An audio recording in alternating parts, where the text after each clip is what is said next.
teman-teman, selamat datang kembali di LWBW Production yang merupakan channel membahas masih dalam seputar cara menghitung PPh 21. Kali ini kita akan melanjutkan bagaimana cara kita menghitung PPh 21 apabila upah harian itu dibayar bulanan, upah satuan itu dibayar mingguan, dan upah borongan. Untuk lebih jelasnya, mari kita simak sampai tuntas video ini.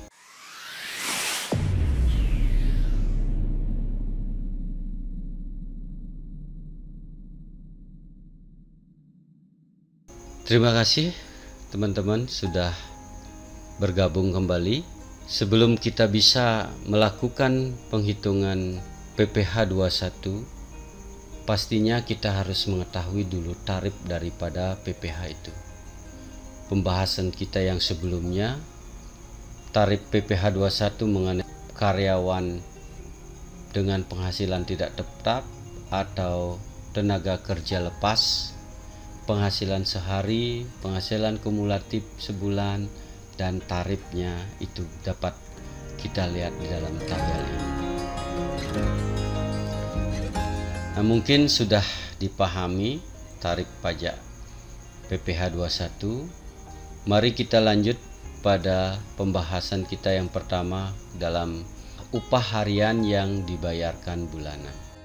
Di sini karena upah harian yang dibayarkan bulanan itu tarifnya kita akan gunakan kembali kepada Undang-Undang PPh pasal 17 ayat 1 huruf A yang sudah kita pernah bahas sebelumnya.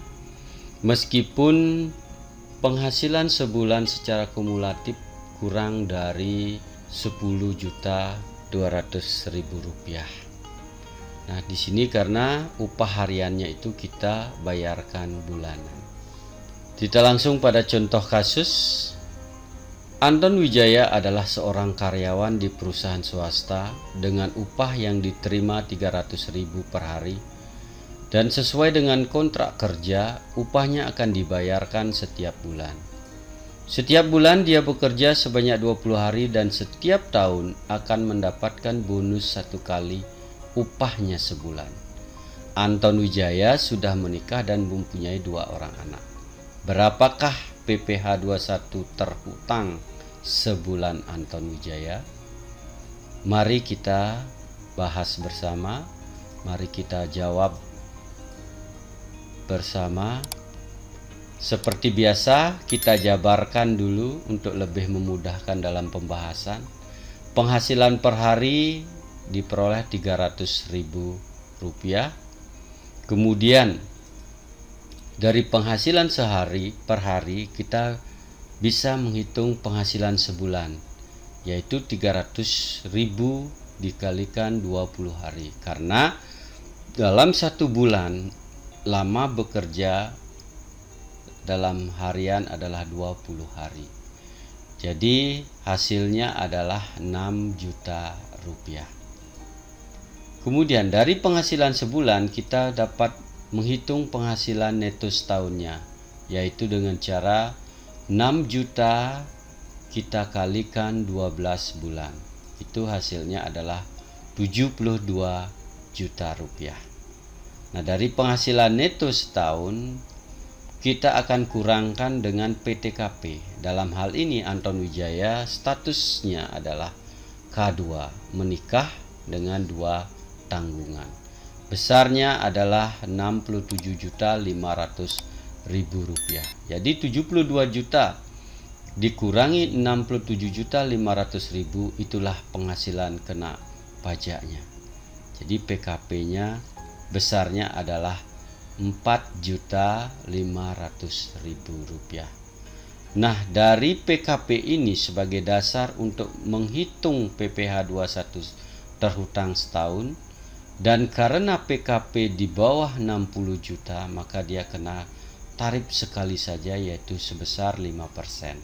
Jadi 5% kita kalikan dengan PKP, penghasilan kena pajak 4.500.000, itu hasilnya adalah 225 rupiah. Dari penghasilan dari PPh 21 terhutang setahun, kita bisa hitung PPh 21 terhutang sebulan dengan cara membagi 225.000 kita bagi 12 bulan, hasilnya adalah 18.750 rupiah. Inilah PPh 21 terhutang sebulannya. Namun di dalam bulan tersebut Anton Wijaya memperoleh bonus, maka PPh terhutangnya itu kita harus tambahkan dengan bonus. Jadi PPh terhutang sebulan atas bonus dapat kita hitung. Kita bahas bersama, jawabannya sebagai berikut. Kita jabarkan kembali. Penghasilan perharinya adalah 300.000.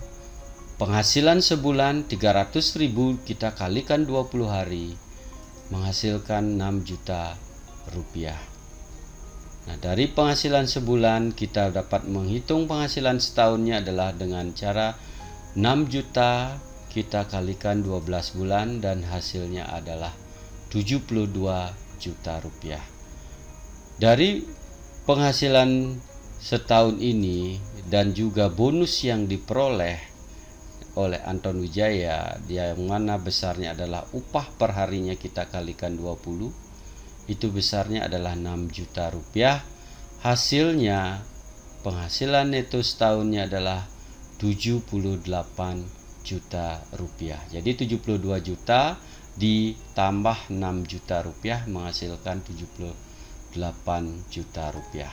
Dari penghasilan neto setahun kita kurangkan dengan PTKP, di mana Anton Wijaya statusnya adalah K2, besarnya PTKP 67.500.000 rupiah. Hasilnya itu adalah penghasilan kena pajak sebesar 10.500.000 rupiah. Inilah dasar pengenaan pajak kita. Penghasilan kena pajaknya adalah 10.500.000 rupiah. Nah, dari PKP ini kita menghitung PPh 21 terhutang setahun, yaitu 5% kita kalikan 10.500.000 rupiah.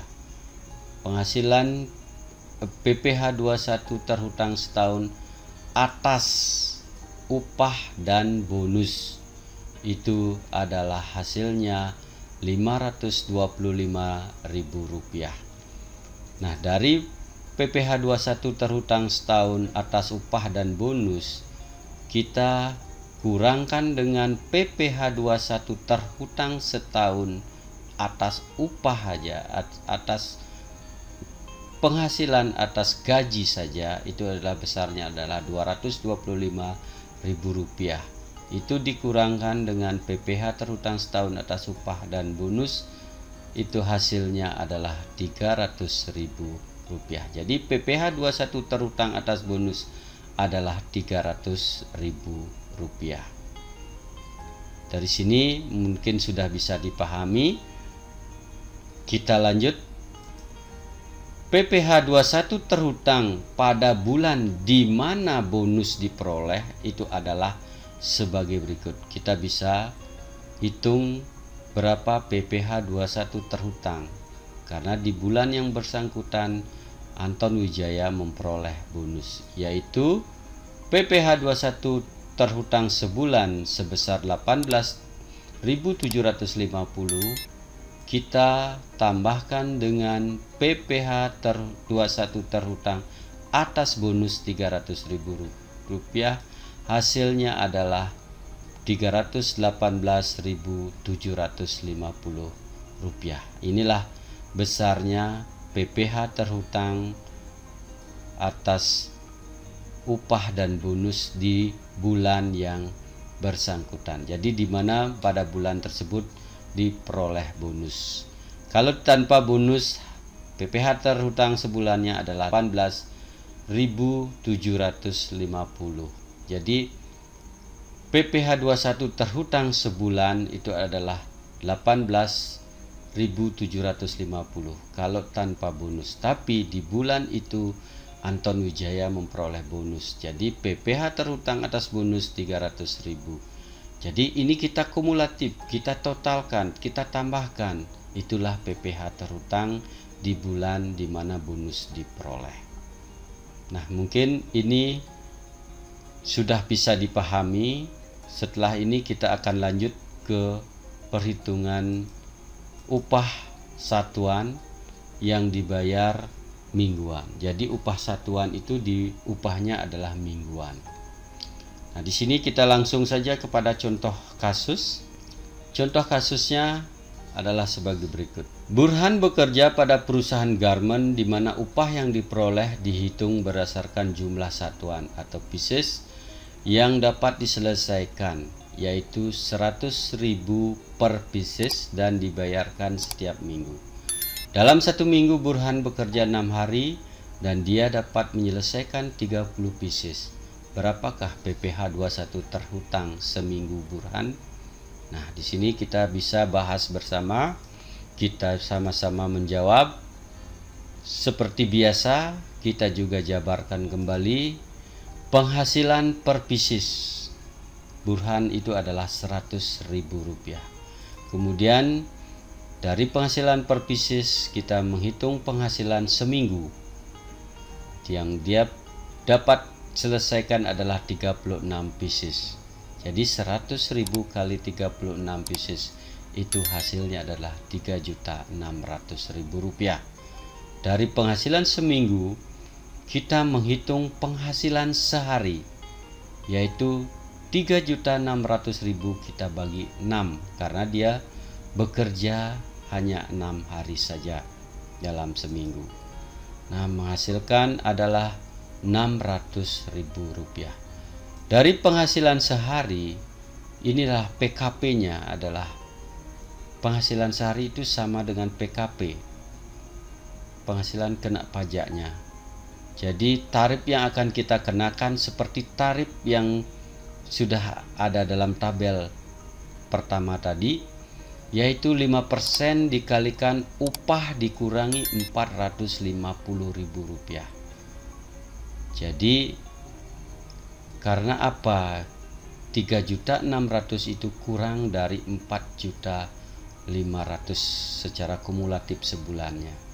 Jadi karena bekerja 6 hari menghasilkan cuma 3.600.000. Jadi tarif pajak yang kita kenakan adalah 5% dikalikan upah dikurangi 450.000 atau 5% dikalikan 600.000 dikurangi 450.000, hasilnya adalah 5% kali Rp150.000.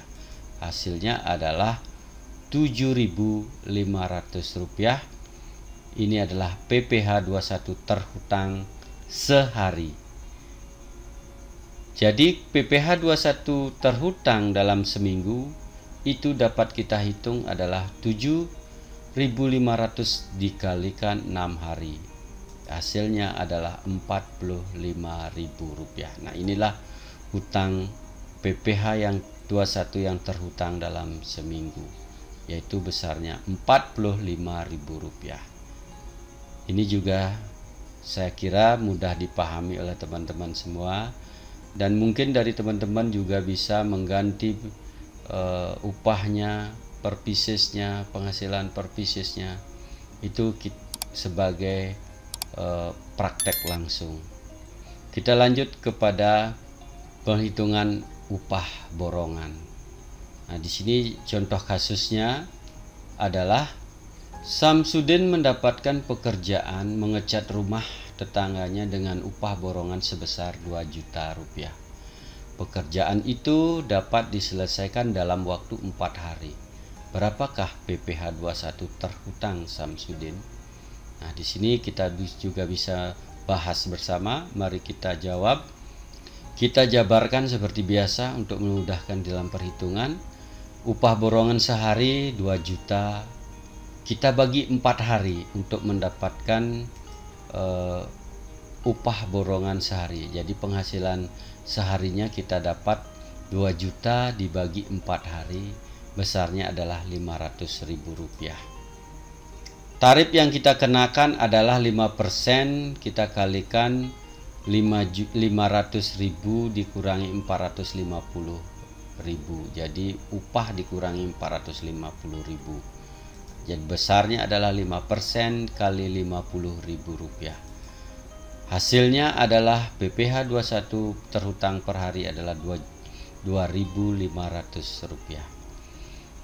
Jadi PPh 21 terhutang dari upah yang diterima secara borongan selama dikerjakan 4 hari itu adalah kita kalikan 4, 2.500 kita kalikan 4, besarnya PPh 21 terhutang adalah 10.000 rupiah. Nah, disinilah PPh 21 terhutang Samsudin dari upah borongannya itu kita menghasilkan 10.000 rupiah. Di sini juga teman-teman bisa mengganti nominalnya, mengganti kasusnya, sehingga kita bisa mempraktekkan.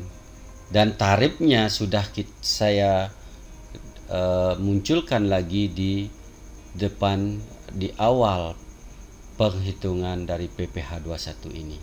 Dan pasti saya yakin ini adalah mudah untuk dipahami. Saya yakin teman-teman bisa melakukannya.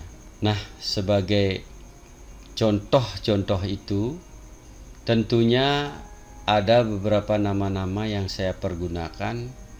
Itu hanya semata-mata hanya karangan saja untuk lebih mudah teman-teman pahami.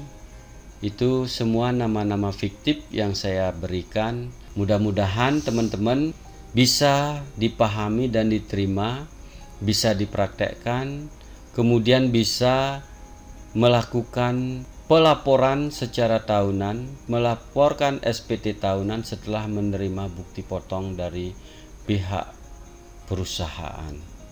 Mudah-mudahan teman-teman memahami dulu bagaimana cara menghitung, kemudian melakukan pembayaran. Untuk kali ini saya kira semua sudah bisa dipahami. Kalaupun nanti tidak ada hal-hal yang perlu mendapatkan penjelasan lebih lanjut, mohon ditulis di kolom komentar. Saran dari teman-teman, kritiknya dari teman-teman saya harapkan ditulis di kolom komentar. Demi kemajuan kita bersama, demi kemajuan dari teman-teman di dalam memahami cara menghitung PPh 21. Nah, sebagai akhir kata, terima kasih teman-teman atas supportnya selama ini. Semoga dapat bermanfaat bagi teman-teman semua, bisa mudah dipahami. Kita ketemu dalam pembahasan berikutnya.